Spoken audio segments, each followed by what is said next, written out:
దీంట్లో నష్టపోయేది ఏమిటి? ఏమైనా స్టూడెంట్స్కి మేము ఎక్కువ ఫీజు పెడుతున్నామా? లేదా ఏమైనా సీట్లు తగ్గించామా? లేదే.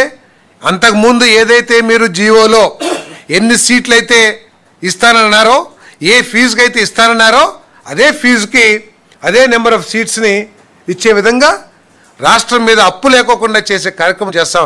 అది పరిపాలనా దక్షత అంటే అని చెప్పేసి మనం చేస్తాం. మీకు ఒక ఆలోచన కానివ్వండి, లక్ష్యం కానీ లేని పరిపాలన మీరు చేశారు కాబట్టి ఈ విధమైన బురదజల్లే కార్యక్రమం చేస్తామని చెప్పేసి మనం చేస్తాం. నాబార్డు నుంచి అప్పు తీసుకుంటాం ఈ సులువ రాష్ట్రానికి, లేకపోతే పీపీ మోడ్లో ఎవరైతే బెనిఫిషరీస్ ఉన్నారో స్టూడెంట్స్ కానివ్వండి, ప్రజలు కానివ్వండి, వాళ్ళకి ఎటువంటి నష్టం లేకోకుండా ఏదైతే మీరు ఆశించారో ఆ లక్ష్యాలు సాధిస్తే మేలా ఒకసారి ఆలోచించమని చెప్పేసి కూడా మనం చేస్తాం. అదేవిధంగా సిఎస్ఎస్ సెంట్రల్ గవర్నమెంట్ ఫండ్స్తో చేస్తూ ఉన్నారు. సెంట్రల్ గవర్నమెంట్ కూడా ఒకటే చెప్పింది, ప్రాజెక్ట్ కాస్ట్ ఎంతైనా కానివ్వండి, అది 600 కోట్లు కానివ్వండి, 700 కోట్లు కానివ్వండి, 500 కోట్లు కానివ్వండి, మేము ఇచ్చేది 190 కోట్లు మాత్రమే అని చెప్పింది. మరి మీరు ఎందుకు ఖర్చు పెట్టి ఎందుకు చేయలేకపోయారు? ఆర్థిక పరిస్థితి మూలంగానే కదా. అంటే దాన్ని దృష్టిలో పెట్టుకుని కాలేజీలు లేట్ చేసి విద్యార్థులకు నష్టం కలిగిద్దామా? మన ఆర్థిక పరిస్థితిని దృష్టిలో పెట్టుకుని ఆలస్యం చేసి ప్రజలకి మెరుగైన వైద్యాన్ని అందించే పరిస్థితిని దూరం చేద్దామని చెప్పేసి ఒకసారి వైఎస్ఆర్ కాంగ్రెస్ పార్టీ మాట్లాడాల్సిన అవసరం ఉందని చెప్పేసి మనం చేస్తాను. నిన్న కూడా చెప్పారు ఏదో ఆరోగ్యశ్రీని ఎత్తేస్తున్నామని చెప్పేసి. ఆరోగ్యశ్రీని ఎక్కడ కూడా మేము ఎత్తట్లేదని చెప్పేసి మనం చేస్తాను. మీరు కేవలం 4.5 కోట్ల మందికి ఇస్తే వైద్య ఆరోగ్యశ్రీని, మేము 5,10,00,000 మందికి, 5 కోట్ల 2 లక్షలు, 5 కోట్ల 10 లక్షల మందికి, అంటే అందరికీ కూడా ఎక్సెప్ట్ ఎంప్లాయీస్ ఎవరికైతే హెల్త్ స్కీమ్ ఉందో వారికి తప్ప రాష్ట్రంలో ప్రతి ఒక్కరికి కూడా ఇచ్చే కార్యక్రమం చేస్తామని చెప్పేసి మనం చేస్తాను. అది కూడా చాలా గ్యారంటీ ఉండి, మీలాగా డబ్బులు కట్టుకోకుండా, హాస్పిటల్కి డబ్బులు చెల్లించుకోకుండా,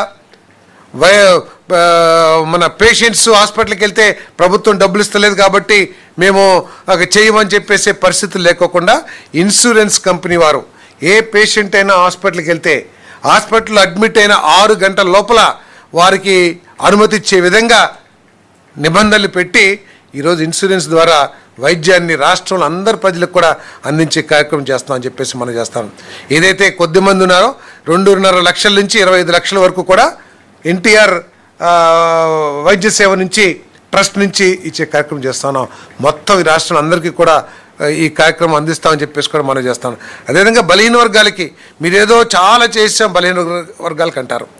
మేము మత్స్యకారులకి ఏదైతే వేట నిషేధిత సమయం ఉందో మీరు 10,000 రూపాయలు ఇస్తే మేము 20,000 రూపాయలు ఇచ్చిన విషయం వాస్తవం కాదా అని అడుగుతా ఉన్నా నేను. అదేవిధంగా నాయ బ్రాహ్మణులకి మీరు కేవలం 10,000 రూపాయలు మరి గౌరవవేతనంగా ఇస్తే మేము దాన్ని 25,000కి పెంచడమే కాకుండా వారికి 200 యూనిట్లు ఉచిత విద్యుత్ కూడా ఇచ్చే కార్యక్రమం చేస్తామా లేదని చెప్పేసి నేను ప్రశ్నిస్తా ఉన్నా నేను. అదేవిధంగా చేనేత కార్మికులకి మీరేదో చేనేత 24,000 రూపాయలు, అదేదో పేరుంది కదా చేనేతలకు ఇచ్చేది, నేతన్న నేస్తాం పేరు మీద 24,000 రూపాయలు ఇస్తే 20,000 రూపాయలు ఇచ్చారు అనుకుంటాను. 24,000 రూపాయలు ఇవ్వటమే కాకుండా హ్యాండ్లూమ్స్కి 200 యూనిట్లు, అదేవిధంగా పవర్లూమ్స్కి 500 యూనిట్లు ఫ్రీగా ఇస్తున్నామని చెప్పేసి నేను మనవి చేస్తా ఉన్నాను. ఈ విధంగా బలహీన వర్గాలకు కూడా ఇచ్చే కార్యక్రమం చేస్తా ఉన్నాం. గౌడ సోదరులకి మరి 10% చెప్పాం, 10% బార్లో కానివ్వండి, వైన్ షాప్స్లో కానీ రిజర్వేషన్ ఇచ్చాం. మీరు ఎప్పుడన్నా 1 రూపాయని ఇచ్చారని చెప్పేసి అడుగుతా ఉన్నాను నేను. సో ఇవన్నీ కూడా తెలుసుకోకుండా కేవలం కడుపులో బాధనంతటిని కూడా కక్కుతమే లక్ష్యంగా పెట్టుకుని మీరు మాట్లాడతాం కరెక్ట్ కాదని చెప్పేసి మనం చేస్తాను. మీరు ఒప్పుకున్నా ఒప్పుకోకపోయినా 5 సంవత్సరాలు ముఖ్యమంత్రిగా చేసిన మాజీ ముఖ్యమంత్రి గారు మీరు ఒక రాజకీయ పక్షానికి అధ్యక్షుడిగా ఉండి మీ భాష కానివ్వండి, మీరు మీ ముఖ్యమంత్రి గారిని సంబోధించేటప్పుడు కానివ్వండి, లేదు మీరు విమర్శించేటప్పుడు కానీ అది కొంచెం గౌరవప్రదంగా ఉండాలి తప్పితే, ఒక పార్లమెంటరీగా ఉండాలి తప్పితే మీ ఇష్టం వచ్చిన భాష వాడి అది మీ మీద మీరే ఉమ్మూసుకుంటుంది తప్పితే వేరేది కాదని చెప్పేసి నేను మనవి చేస్తాను. ఈ ప్రభుత్వం ఏదైతే హామీ ఇచ్చారో వాటన్నిటిని కూడా మీరు ఎంత ఆర్థిక